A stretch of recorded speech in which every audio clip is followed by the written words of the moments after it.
Welcome to another episode of Music Design, where I show you the tips and tricks the great composers of the past have put into their songs. Today we'll be looking at a unique track from a TV and film trailer music composer, Mark Petrie. In Nothing to Prove to You, we'll look at how Mark achieves his big sound he is known for, the different instruments he uses, and the production techniques he employs. Without further ado, let's head right into it. The song comprises of an intro, 4 main sections, and a conclusion. This song is what we call a builder track, where each section keeps rising in tension and emotion from the previous section. You'll also notice that there are 3 short segments that feature no instruments. These are the drops, which are utilized often in trailer music to enhance certain key moments in trailers. We also have a variety of instruments, as you can see here, but Mark tends to stick to a few select ones in each section. Piano and synths make up the first 2 parts. Eventually both the strings and brass enter during section 2, and some additional synthetic percussive elements such as the pulsing bass, the hi-hat, and the synth arpeggio. They ramp up the intensity as well. Finally, at the end, we return back to the piano and a synth pad mix. Nothing to Prove to You begins with piano chords on every measure.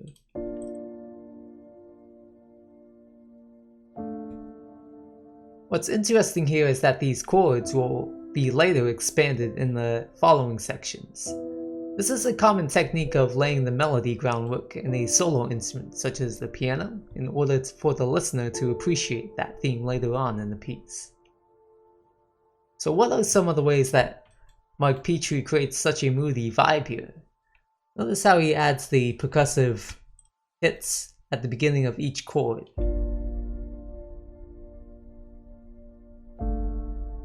Adding these deep low-end booms bring out the epic feeling within each chord. Now, one of my personal favorite techniques that is being employed here is the rising tension in the strings and synth. Listen how both the strings and the synths don't enter right away, but take time to build in volume and dynamic.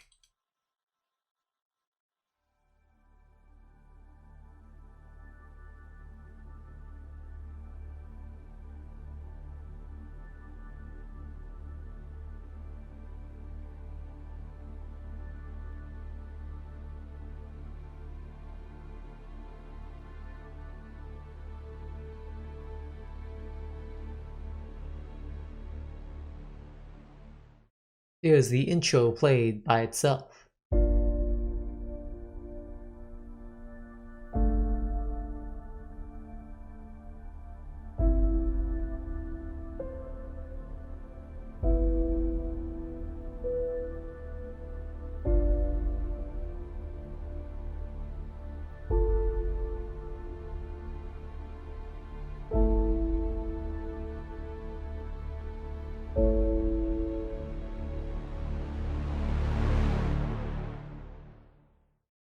After a short drop after the intro, we arrive at the first section, which is punctuated by a low kick hit. Now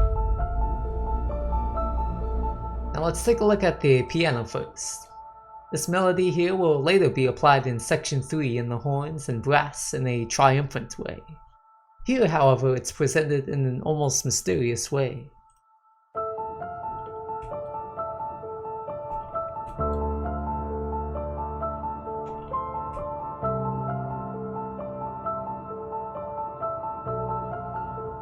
I've mentioned before in my previous videos about the importance of repetition in melody, and the same rule applies here. While the composer does not directly copy and repeat each measure, you can definitely hear that they're very similar to each other. Importantly, of course, is that Mark adds in these differences so that there is intrigue from measure to measure. One last thing before we leave the piano here is that the top notes up here are slightly adjusted to the right to give an almost music box sound. It's made more apparent if I slow down the tempo.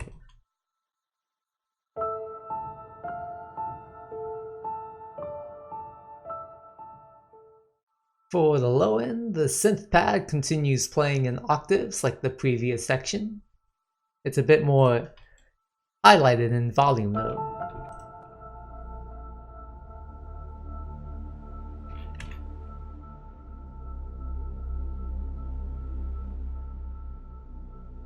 and you'll see these chords later on in the song. The violins also take an expanded role by essentially doubling what the piano is doing.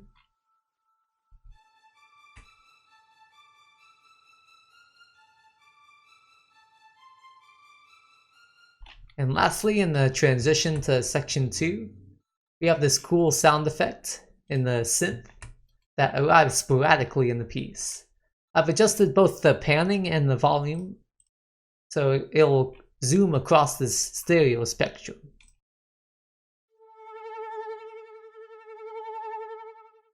I'll play you the entirety of section 1.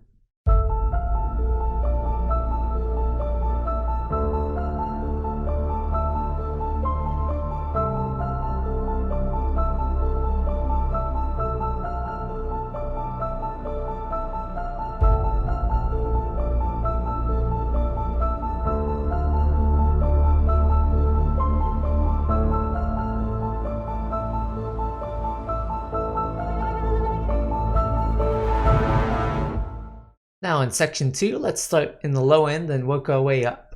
Like before, the synth pad still continues in these octaves. Surprisingly, the only other deep low end sound is the kicks, that still continue.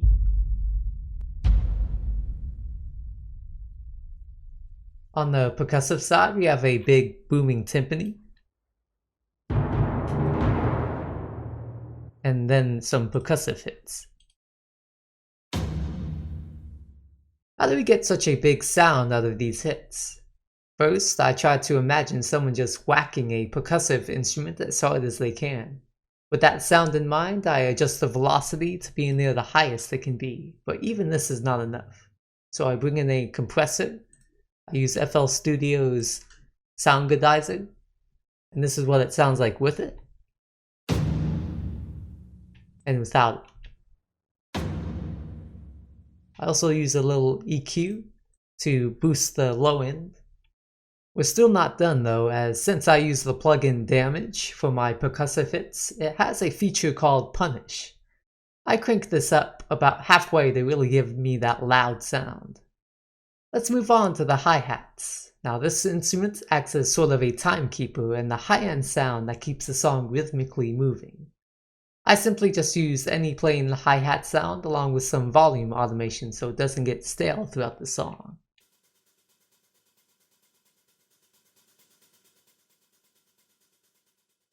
Finally, in the violins and the added violas, both move in 30-second notes.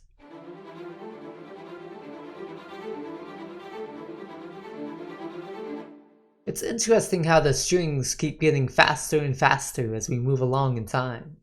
This is one time that Mark Petrie relies on repetition to get the job done, and I find it increases the tension immensely. I love this bit at the end where it suddenly drops off, but then builds back up into the repeat of this section.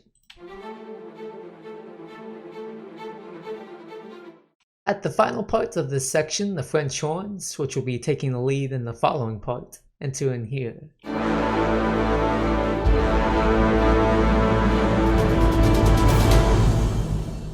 Every instrument rises in volume and intensity and is capped off by a rolling timpani and quick percussive hits.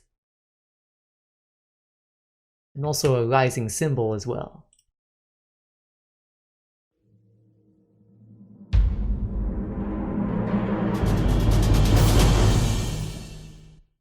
Here is the entirety of section 2.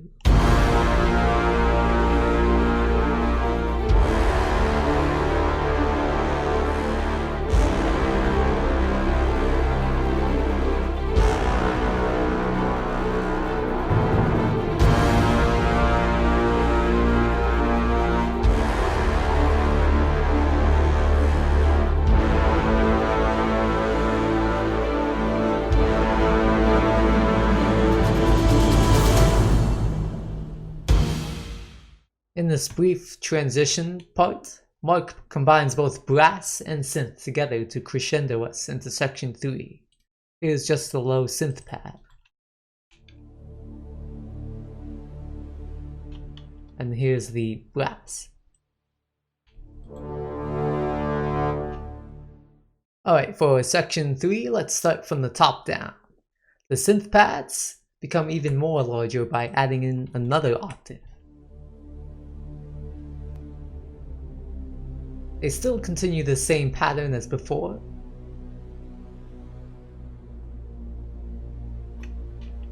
In the violins, they switch from staccato notes to these octave sustain notes.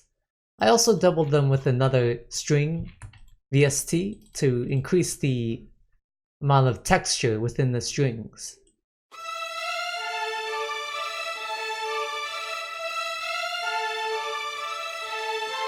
Like we've heard before in the piano a few sections ago, this is the melody that was kept back but is now at its climax moment.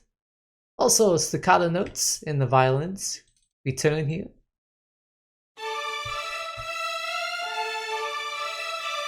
Just so barely in the background.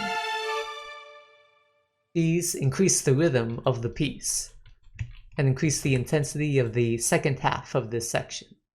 Similar to the previous section, all three of the horns, cymbassi, and the tuba, crescendo into section 3A, like we've shown before. Since the French horns are taking the lead melody here, they're not playing at their loudest, so not to take too much attention away from them.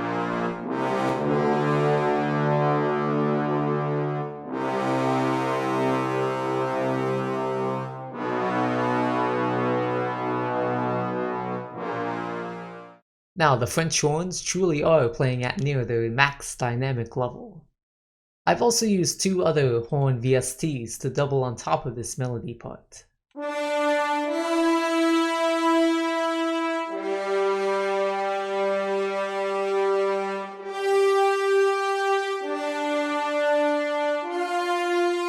What's interesting here is that this is a brand new melody being introduced on top of the string parts we've heard in the piano part before.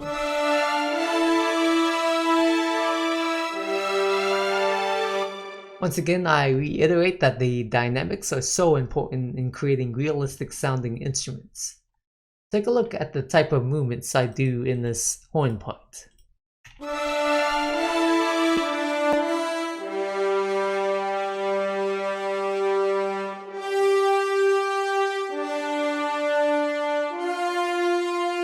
Typically, I like to record both the notes and the dynamics together to bring out the expressiveness and to avoid sounding robotic. Let's also take a look at the other interesting elements in this section. We have this new pulsing bass, which combined with the hi-hat gives both low and high-end rhythmic interest.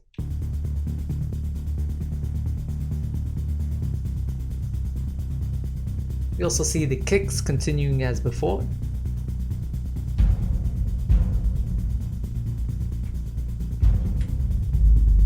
I also love adding in these bass drops at certain key moments. Even though it's barely audible in the song, it goes one step further into creating that epic sound. Of course, you have your cymbals and gongs.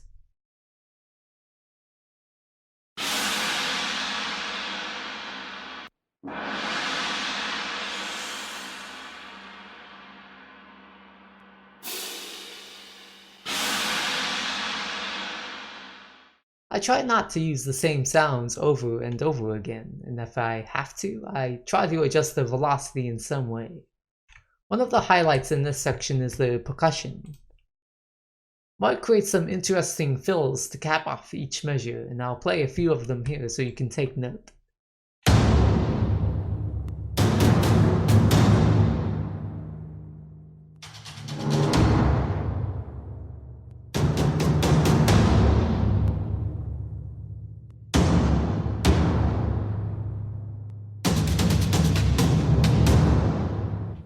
Is that one slowed down?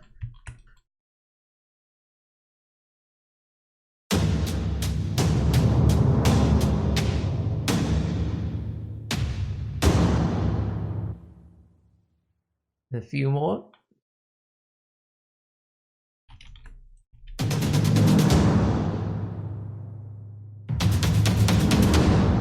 And the final one to cap off this section.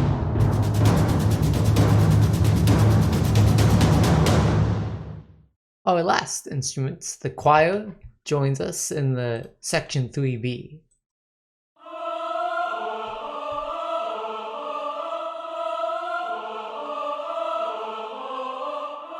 It would not be epic music without a choir, so I use 3 different choir samples and 3 different octave ranges to cover the whole spectrum. At the end, we hear another huge transition leading to a hanging tension end.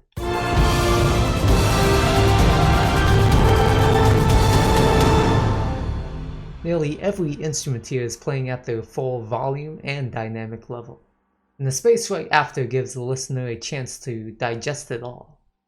I'll play for you the second half of section 3.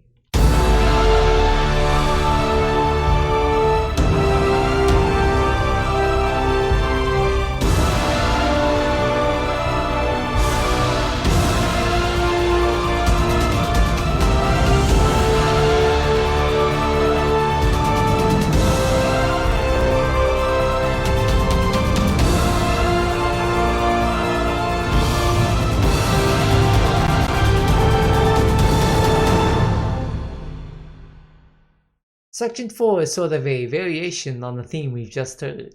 Instead of the French horns having their own melody, now they use the theme we've heard in the strings. A lot of the percussive elements, such as the pulsing bass and the synth arpeggio, are removed. The beginning of each measure is emphasized more as well.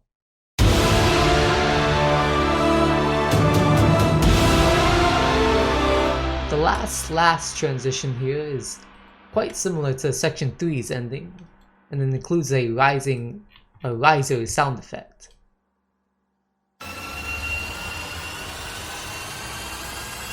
Which is a great way of capping off the end of the climax of the song. The horns, cymbassi, and tuba play in this sort of staccato offbeat fashion. And the strings and French horn double each other.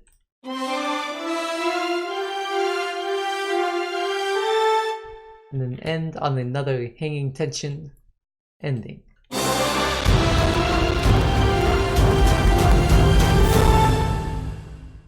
And here is section 4.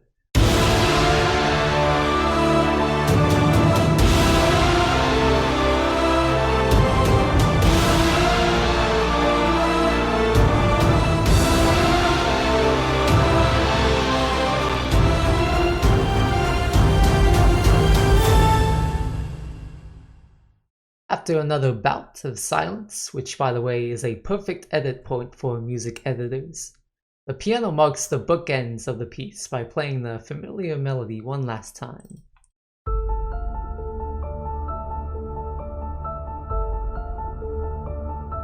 The synth pads return as well, along with another atmospheric pad I added, and this piece ends on a final low kick.